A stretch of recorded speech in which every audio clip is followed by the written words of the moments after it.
He is the most wanted man in the world. Wanted dead or alive. All I want, America wants him brought to justice. The leader of a global terrorist network. Hunted from the caves of Afghanistan to the cities of Pakistan. Yet more than 2 years after 9/11, he still lives free. You have to find bin Laden. He has to be captured or preferably killed. How has Osama bin Laden slipped through the net? Clearly, we had bin Laden and his core group corralled and lost them. This is the story you've never heard. The secret CIA missions to get him before 9/11. We were a day late and a dollar short. The job still unfinished. He has fanatical followers. They will fight to the death to protect him. Will new resolve and a new strategy finally lead to his capture? And what impact will it have in the war on terrorism? Al-Qaeda and bin Laden are just one component within what is a global jihad movement. The hunt for Osama bin Laden, a Discovery Spotlight.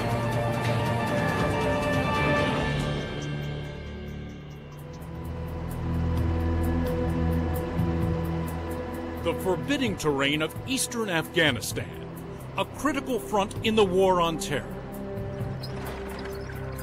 Here, the 10th Mountain Division is on the hunt, patrolling riverbeds, tracking down suspects, preparing for an encounter with the enemy. This is how the search for Al-Qaeda plays out day and night.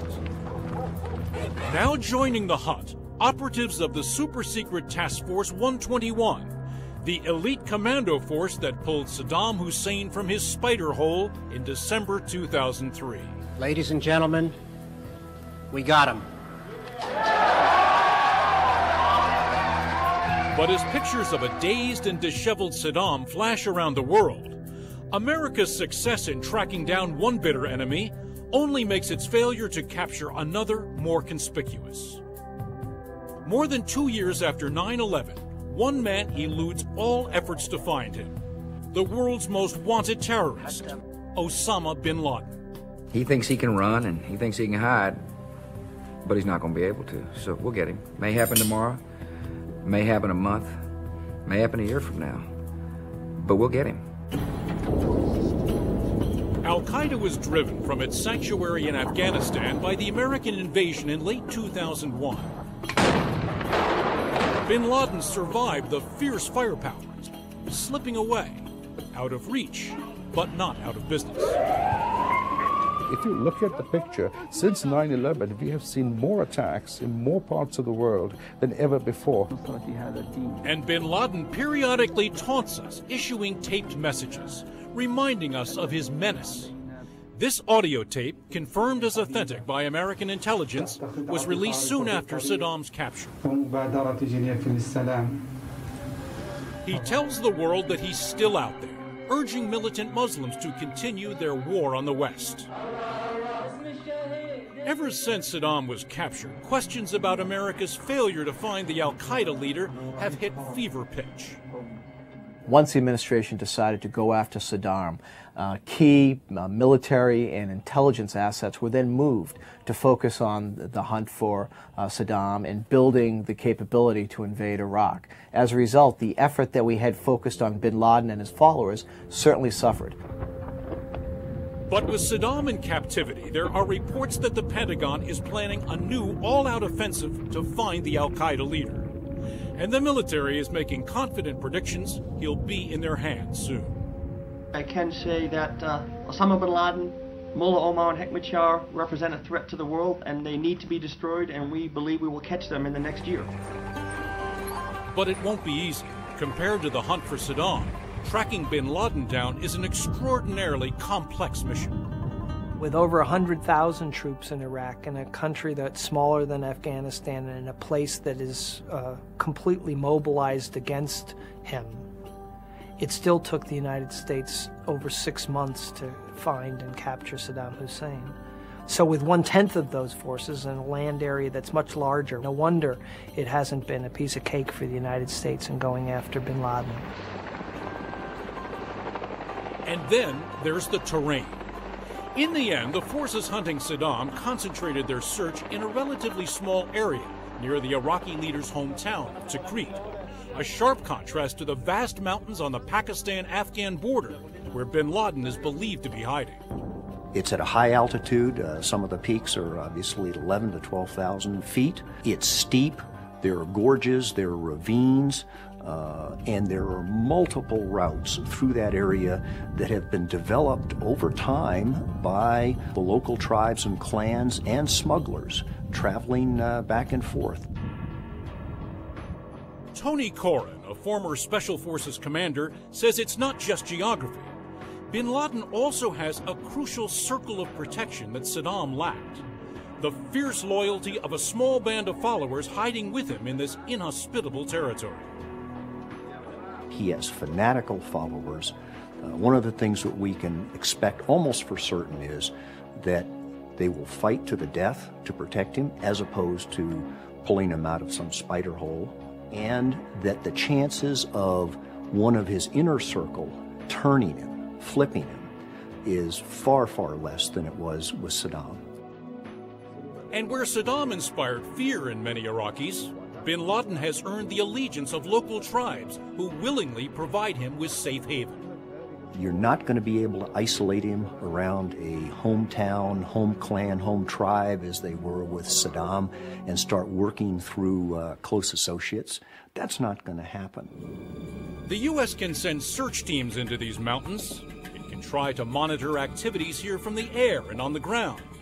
But it can't hope to dominate the region the way it once did Iraq.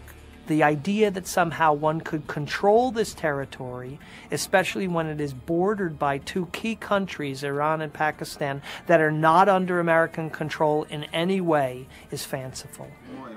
However isolated bin Laden may seem in this remote hideout, analysts believe he communicates with followers around the world through a mix of the modern and the medieval. Couriers hand-carry messages from bin Laden on mule trains like these.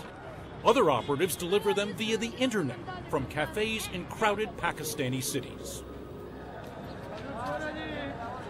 They're not operating, say, in the same way that you might think of when you think of a convoy moving that might be detected by predator drones or by U.S. surveillance. And so they have also revised their operational procedures as the United States has become more and more proficient at monitoring their activities. That ability to adapt and change, to be patient and disciplined, to live in the wild for a cause, separates bin Laden from Saddam, a leader who built himself dozens of palaces. But psychological profilers say there are also important similarities between the two men. Both suffer from a personality disorder called malignant narcissism.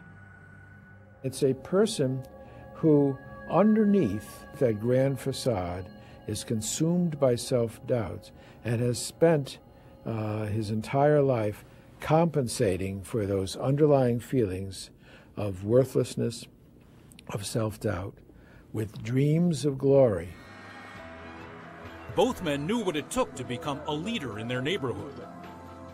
It's important to emphasize, in the Arab world, one can gain a great deal of affirmation and accolades from defying a superior force.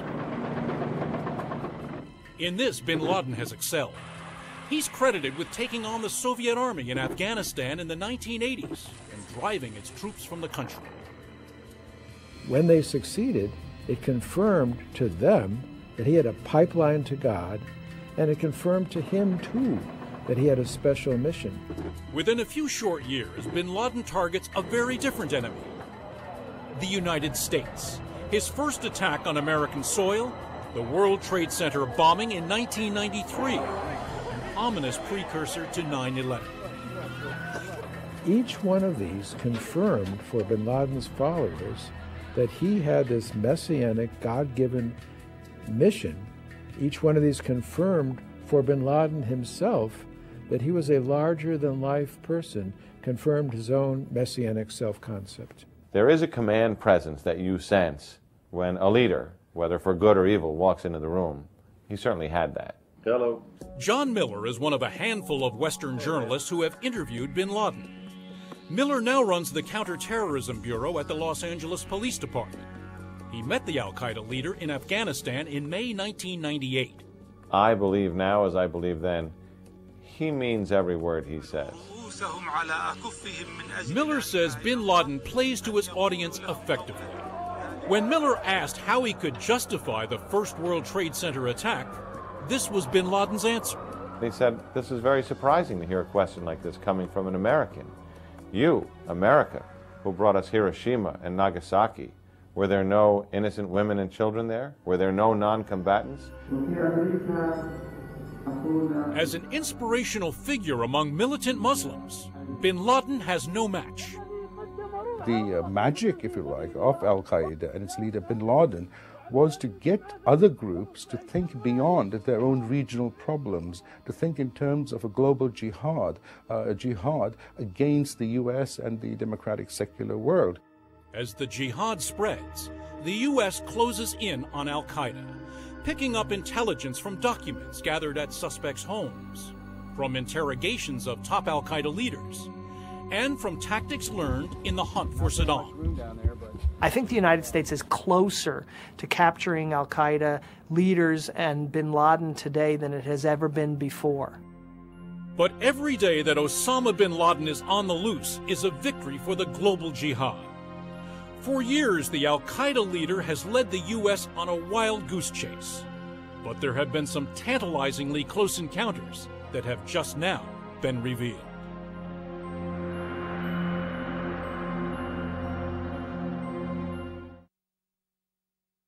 فإن جهاد الأمريكان وإن قتال الأمريكان Long before he became the world's most wanted terrorist, Osama bin Laden was wanted by the U.S. government. Wanted so badly that throughout the 1990s, the CIA plotted a series of top-secret missions inside Afghanistan to capture, kidnap, and even kill the al-Qaeda leader. There were dozens and dozens of people in the United States government who were being paid every day to come to work and try to get after Osama bin Laden. At the time, I didn't know that. I had no sense of that. Steve Call, managing editor of the Washington Post, is the author of Ghost Wars, a new book that details the various covert attempts to get bin Laden. All of the operations and debates were so compartmented and so secret because of the use of secret intelligence and agents and other operational details that the American people were completely unaware that these efforts were being made, and they were also unaware of how frightened many of the people involved were of the threat that bin Laden posed. When bin Laden first comes to the attention of U.S. intelligence, the focus isn't the war on terrorism, it's the Cold War. The CIA is secretly spending billions to arm and train the Mujahideen, a band of Islamic warriors committed to driving the Soviet Union out of Afghanistan. U.S. operatives in the field begin to hear of a wealthy Saudi Arabian man who was using his own millions to help bankroll the Mujahideen. About 1988, 1989, they started to say, there's this guy bin Laden around. He's given out a lot of money to the radical elements of the movement, and many of the Afghan commanders didn't much care for him. One of those operatives is Gary Schroen, who would eventually oversee most of the missions to capture bin Laden. Back in the early 90s, Schroen has no idea just how dangerous bin Laden will become. We knew he was an important player in the sense that he had a big checkbook and he was very generous. He still didn't seem to have that the threat level wasn't there. But bin Laden had already begun plotting a campaign of terror against the United States. The 1993 bombing of the World Trade Center, the 1995 bombing of a National Guard training center in Riyadh, Saudi Arabia, and the 1996 bombing of Khobar Towers, an American military training complex in Dhahran, Saudi Arabia. By then, U.S. intelligence is beginning to make a connection between the attacks and a shadowy terrorist group linked to bin Laden, known as Al-Qaeda. That evidence really only became solid in the summer of 1996, when a defector walked out of his office in Khartoum and into a U.S. embassy and began to provide details of bin Laden's organization that sort of shocked the Americans into recognition that this guy was really an operator. Bin Laden is exiled from Saudi Arabia and the Sudan. So he returns to Afghanistan as a guest of the Taliban, the fundamental Islamic army involved in a bloody civil war for control of the country. Bin Laden moves his family to a complex called Tarnak Farms. It was a large compound, about 100 acres, walled just on the outskirts of Kandahar Airport, and it was granted to bin Laden by Mullah Omar, the Taliban leader, as a place for al-Qaeda to start organizing itself. Gary Schroen, then head of the CIA's office in Islamabad, Pakistan, receives orders from CIA headquarters in Langley, Virginia, to form a plan to capture bin Laden. With no intelligence presence on the ground, Schroen makes a secret trip into Afghanistan to meet the leader of the Northern Alliance, the group fighting the Taliban, a charismatic, well-connected warlord named Ahmed Shah Massoud. I went in with the aim of asking Massoud if he would agree to cooperate with us in trying to capture bin Laden. And the reality of that was he was engaged in a war with the Taliban, and bin Laden was on the Taliban side and their territory, so it was very difficult for him. While Massoud has a take-no-prisoners attitude toward the Taliban and bin Laden, Schroen's orders from CIA headquarters are just the opposite. Bin Laden is to be captured and removed from the country alive so he can stand trial for his crimes. Schroen goes so far as to scout places where bin Laden can be held prisoner until it's safe to remove him from the country. They had made arrangements for a cave in which bin Laden could be held for up to 30 days so that the hunt would diminish and then they could move him clandestinely. So we were very serious about we were going to capture him and all. The first plan in 1997 is to abduct bin Laden while he's driving on the road either to or from Tarnak Farms. Local Afghani operatives keep a close watch on the compound, but are unable to predict when bin Laden will be on the move. The problem there was the problem that plagued us throughout the hunt for bin Laden, was accurate intelligence on when he was going to move. He was a secretive man even then. He's gotten worse and more secretive since then, but they didn't have anybody inside his inner circle. A second plan is drawn up to raid Tarnak Farms and grab bin Laden there. But surveillance reveals the compound is inhabited by more than 200 people, among them families with women and children. I think that the leadership at CIA said, we're just not going to take it to the president. There's too much chance of failure and too much chance of it turning into a real massacre of people. While the CIA is unable to get close to bin Laden, John Miller manages to land an interview with the al-Qaeda leader in May 1998. Miller witnesses firsthand the extreme loyalty and devotion of his inner circle. It was clear to me in seeing their interactions and being in the camps for a few days and talking to some of the men in his cadre, armed men in camouflage uniforms, that they were all willing to die for him. That was clear. During the interview, bin Laden not only declares war against the United States, Miller says he openly sets the stage for his next big attack. He already knew when he was going to strike, where he was going to strike, and how he was going to strike. This was essentially to claim credit in advance, to put himself on the American radar screen and say, here I am a factor. The attack takes place just 3 months later, on August 7th, 1998, when truck bombs explode minutes apart outside the U.S. embassies in Kenya and Tanzania, killing more than 300 people and injuring 5,000 others. 2 weeks later, President Clinton orders cruise missile strikes against al-Qaeda camps in Afghanistan and a suspected chemical weapons plant in the Sudan. There are also new orders for the CIA. President Clinton signed a series of secret orders permitting and urging the CIA to get after bin Laden in a number of ways. They were permitted to mount capture operations and to kill him in the course of an arrest if necessary. But now bin Laden knows he's a target. He leaves Tarnak Farms and begins to move daily. At one point, staying at this spacious 20-room home outside Kabul. An Afghani official says bin Laden slept in this room, protected by as many as 20 bodyguards. For Gary Schroen, accurate intelligence is harder to come by than ever.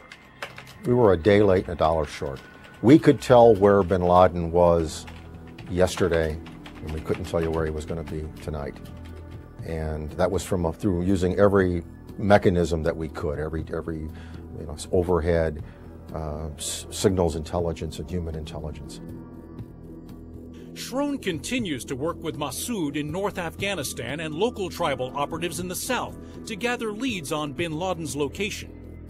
Don't enter like this, okay? He also casts a wider net, asking Pakistan's intelligence agency to set up a meeting with bin Laden at Kandahar Airport, where U.S. agents will swoop in and arrest him. The Pakistanis never would have had to show up, they just had to set bin Laden up. And the chief of Pakistani intelligence at that time considered this proposal from the CIA and then reported back that he just couldn't do it. In early 1999, the CIA seems to finally catch a break when tribal operatives spot bin Laden falcon hunting with a large group of people near Kandahar. We learned that bin Laden was there in one of these camps, and we actually dispatched our guys who went out, found the camp. We actually put a GPS beacon nearby so that our satellites could determine that this indeed was the camp these guys were talking about. Schroen says the CIA plans to raid the camp, but satellite surveillance reveals it is also being used by senior officials from the United Arab Emirates, an ally of the United States. Clinton officials say the intelligence wasn't sufficient to authorize a strike. But Schroen says the real fear was the diplomatic flap that might ensue. And that, I think, was the one that really hurt more than Tarnak, because I think we really believed he was there, and we really believed we would kill him, and we didn't take the shot. Even though bin Laden is constantly on the move, it doesn't stop the attacks. In October 2000, the USS Cole, an American destroyer, is bombed while refueling in Yemen. 17 American sailors are killed. While the CIA is unable to penetrate bin Laden's inner circle, Massoud's operatives begin to crack the al-Qaeda infrastructure and identify potential turncoats. We were beginning to build that kind of thing, with the aim of hopefully arresting one and then turning him. In other words, you arrest him and you say, we know who you are, you're going to jail, we want you to work for us. But unknown to Schroen, bin Laden has infiltrated Massoud's inner circle. On September 9, 2001, 2 al-Qaeda suicide bombers posing as TV journalists are able to assassinate the Northern Alliance leader. Massoud's assassination is a prelude to the attacks that will happen just 2 days later. September 11th, a day that will transform the hunt for Osama bin Laden from a series of secret missions into an all-out manhunt.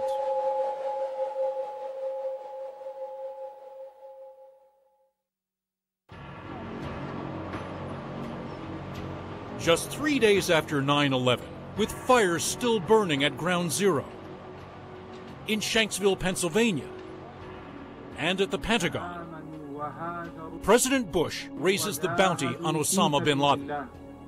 I want justice. There's an old poster out west, as I recall, that said, "Wanted, dead or alive." Perhaps no one wants that more than Gary Schroen, the former head of the CIA's office in Islamabad, Pakistan. After trying and failing to capture bin Laden several times in the 1990s, Schroen says the desire to get the al-Qaeda leader is now personal. It was a sense of that we'd been hurt, and we had underestimated the guy, and we wanted to get back at him. A few days later, Schroen gets his chance.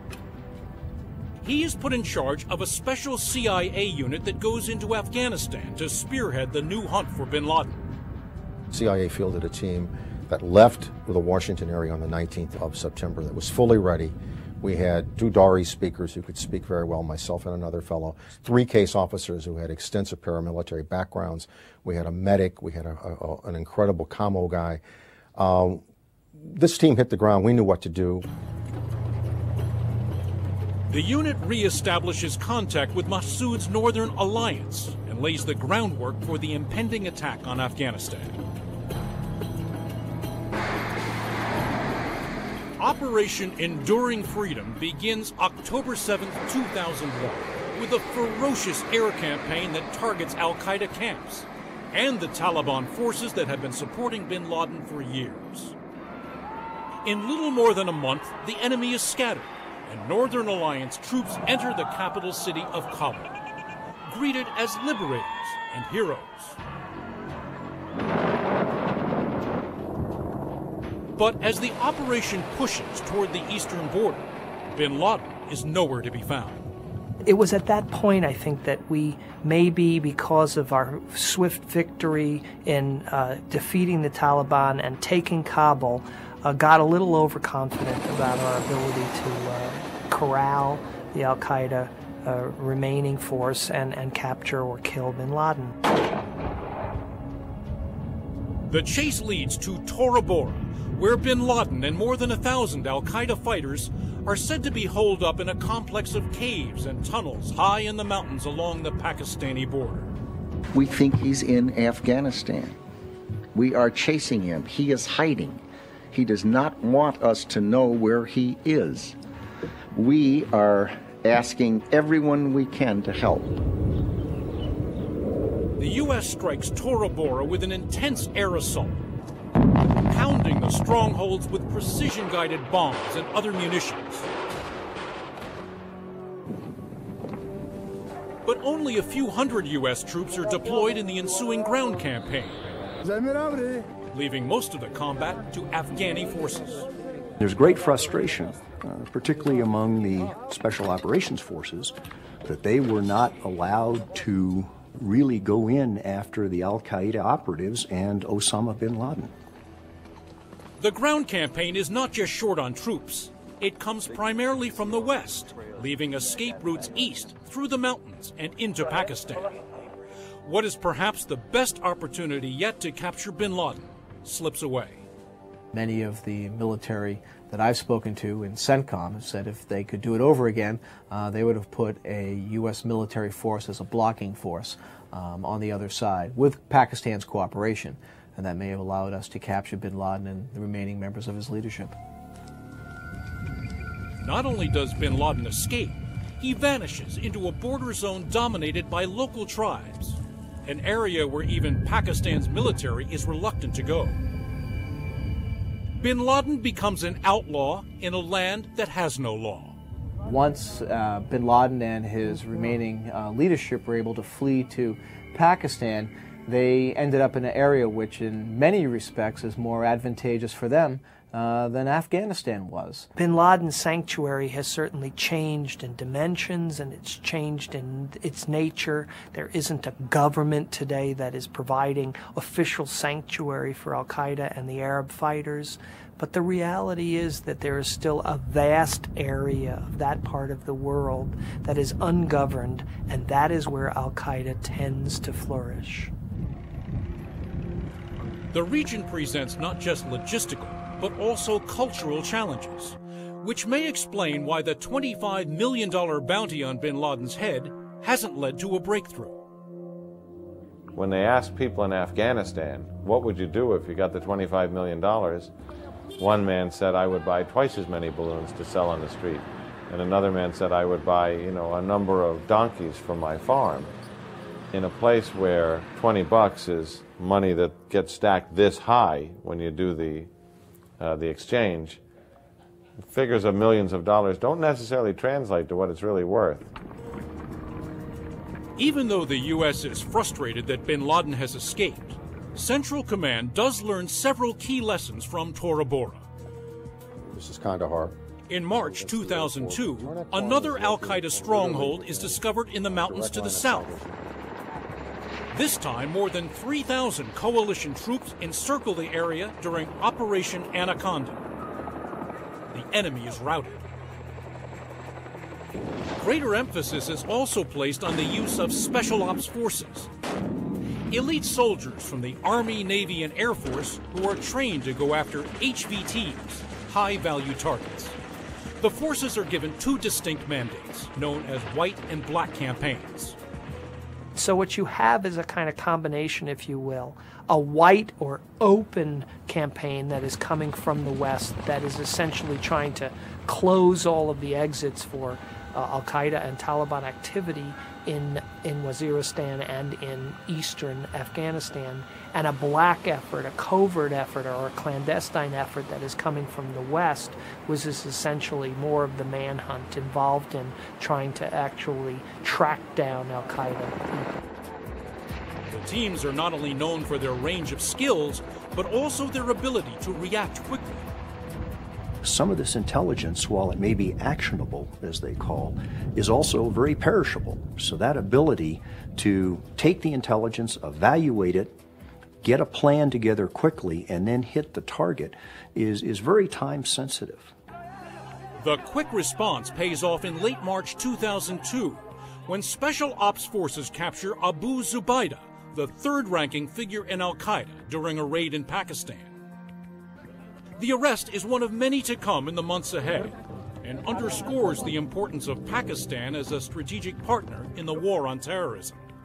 At least 500 al-Qaeda operatives had been arrested in Pakistan with full cooperation of the Pakistani government and Pakistani intelligence service. That's in the settled areas, the cities. It's in the tribal areas that we have difficulty. And Benladen's smart enough to stay there. Even though bin Laden continues to elude U.S. forces, he appears to be contained within a relatively small region. The noose is narrowing. We've disrupted the organization. They're still active. They've got cells in other places. But that structure in that area, that border area between Pakistan and Afghanistan, is getting smaller for them to operate in. But just as the noose tightens, the military must also prepare for a likely war with Iraq. The Pentagon is forced to plan for campaigns on two different fronts. Some people look at the military and the intelligence community as these bottomless checking accounts that you can constantly withdraw from, but they are finite, limited resources. There's only so many of the key assets that we need for this type of operation available, and so we took some of those assets and moved them to Iraq, and as a result our efforts against al-Qaeda on the Afghan-Pakistan border have suffered. While the war in Iraq is a relatively swift campaign, it takes U.S. forces nearly 9 months and a lucky break to capture Hussein. That's when Saddam put his hands up and they assisted him out. The obstacles facing those hunting bin Laden in a larger area and with fewer troops are much greater. If I were to stress one thing that really represents the hunt for bin Laden and the task for the American military and the intelligence community, it is that they have underestimated and downplayed the difficulty and the size of the area and the scope of the operation that would be necessitated in order to achieve success here. But military analysts say those logistical challenges must be overcome, and bin Laden must be captured if the U.S. is to succeed in its war on terrorism. I'm in that building that you went around over. You have to find bin Laden. He has to be captured or preferably killed. He is a symbolic leader, and I think more importantly, he is still an operational leader. Even though he is in Pakistan, in an area where he has to rely on low-tech communications, he is still conducting some overall assessment, overall action towards the al-Qaeda network. So capturing him really is and should be a high priority. Bin Laden, still on the run, but still in control. And as the United States and its closest allies are about to discover, al-Qaeda is still a very dangerous organization.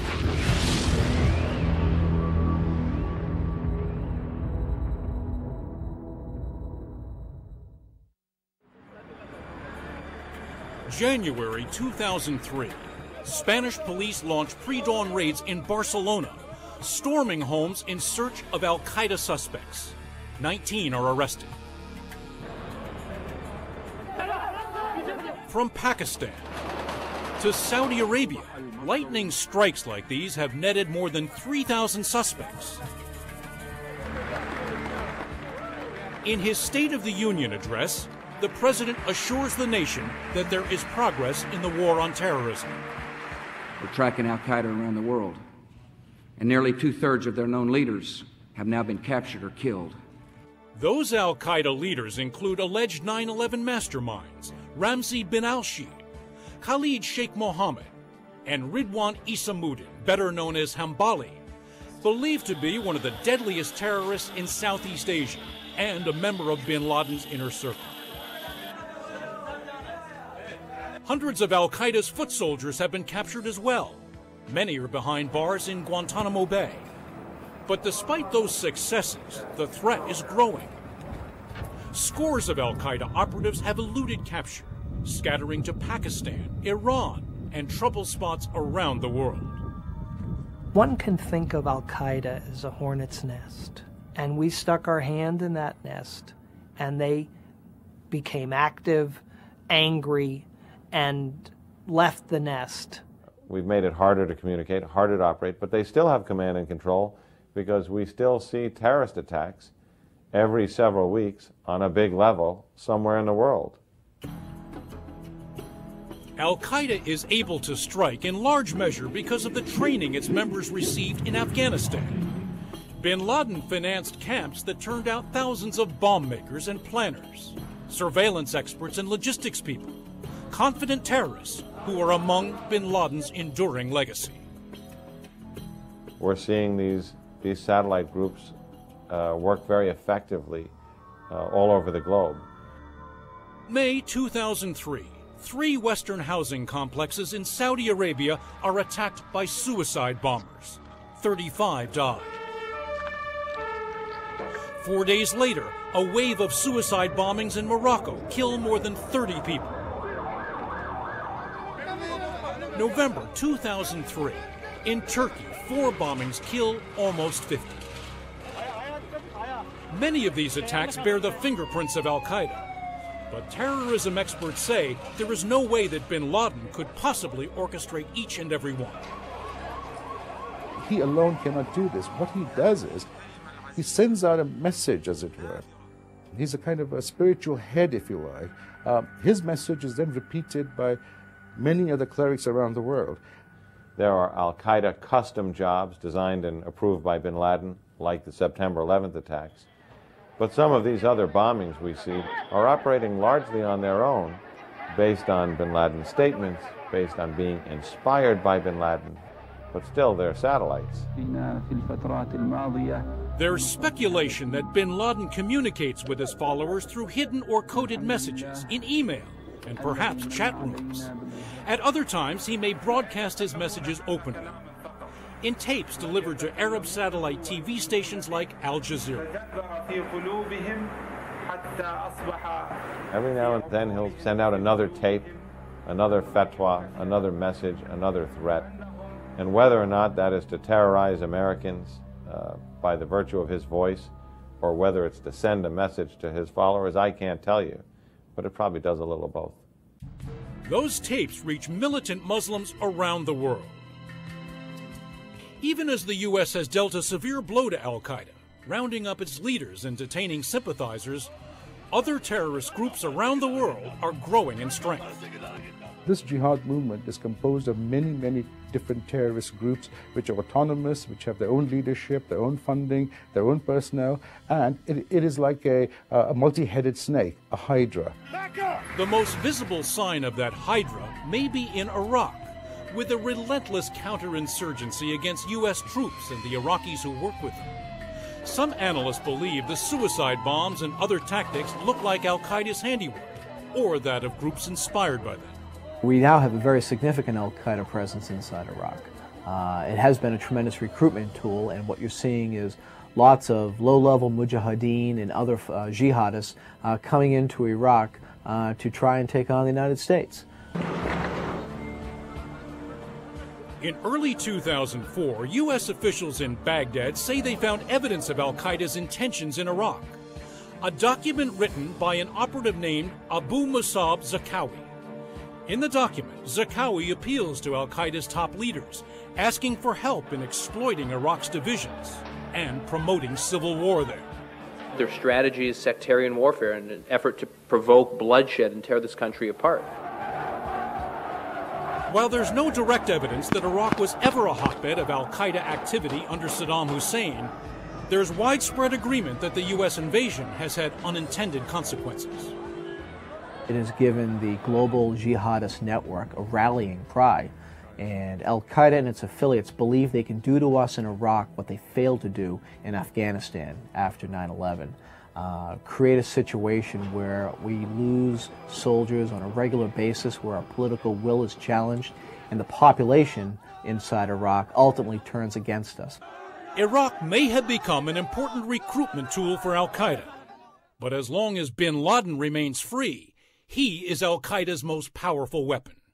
His image more effective than any bomb in its ability to inspire millions. It's not enough to just hunt down and capture terrorists. We have to stop the recruitment of new generations of terrorists. Otherwise, this is a problem, this is a menace, which will just continue for decades to come.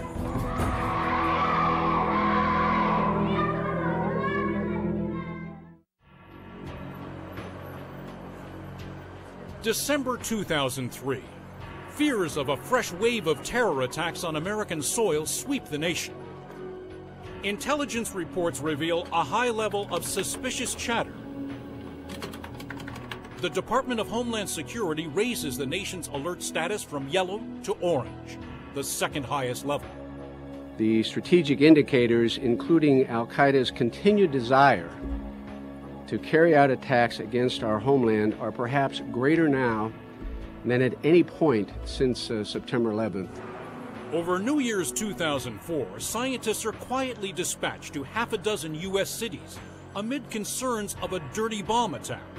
A string of foreign flights scheduled to fly to U.S. destinations are grounded, adding to the jitters at home. The information we have indicates that extremists abroad are anticipating near-term attacks that they believe will either rival or exceed the attacks that occurred in New York and the Pentagon and the fields of Pennsylvania. In the end, the holiday season passes without incident. The alert level is downgraded. As the Pentagon begins preparing its troops for the coming spring offensive, military officials put out the word that time is running out for the world's most wanted terrorist. Well, we've got some very focused operations that we're undertaking here in the first 6 or 8 months of this year that'll be really looking hard for the senior leadership of these terrorist organizations. The American military's renewed confidence that bin Laden will be captured soon stems partly from lessons learned in the hunt for Saddam. It was intelligence, painstaking research into the network of friends and family surrounding the Iraqi leader that eventually led to his capture. Military analyst William Arkin says the same effort is now underway in the search for bin Laden. Closing the circles more and more of understanding the couriers and the mid-level supporters and the sources of food and transportation, so that slowly you build a picture of the way a network is. And as long as you can keep a broad cordon around that area, you are going to get a lucky break. And that's what happened to Saddam Hussein. A lucky break isn't necessarily the long shot it seems.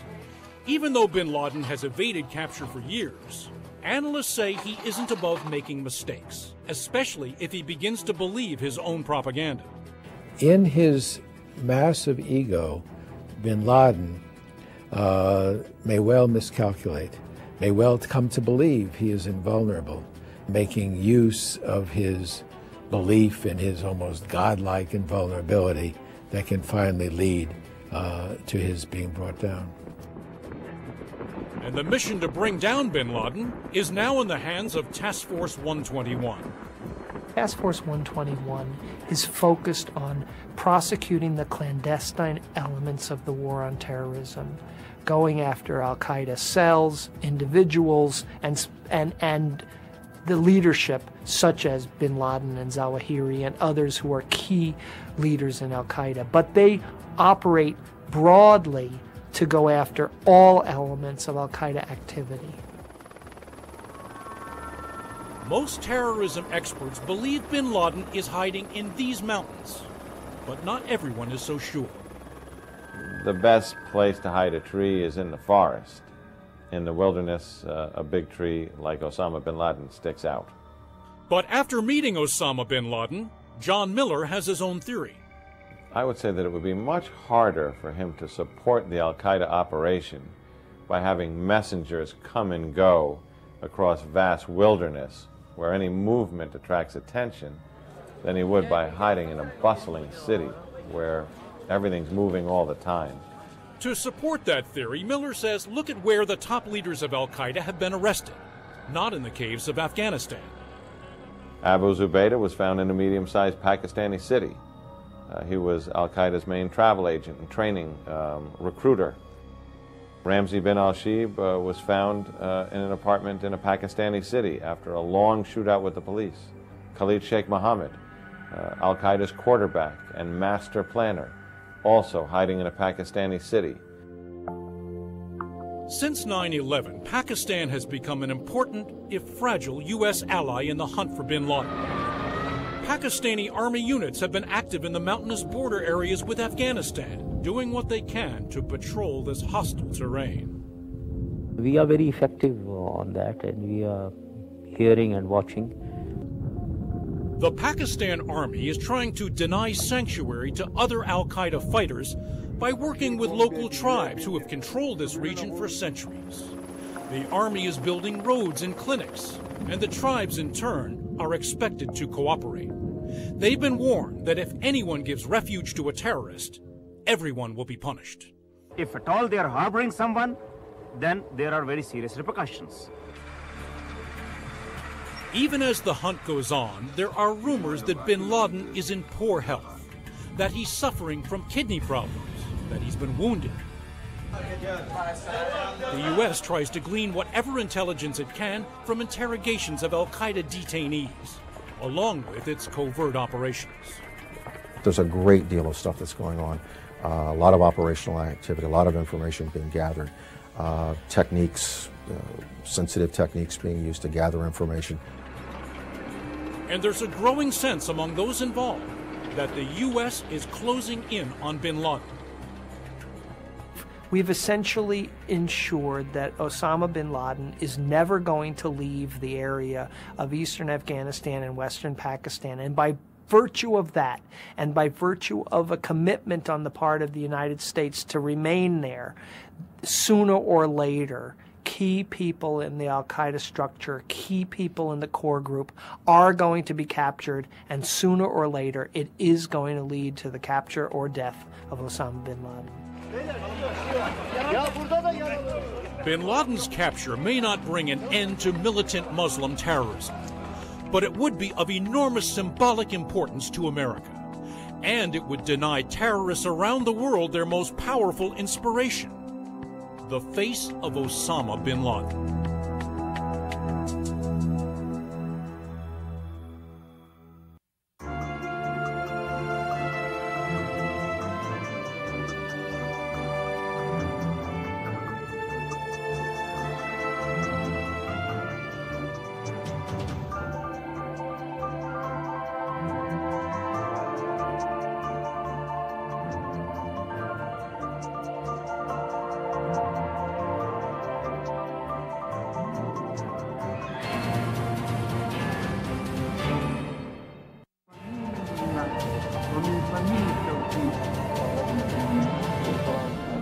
He is the most wanted man in the world.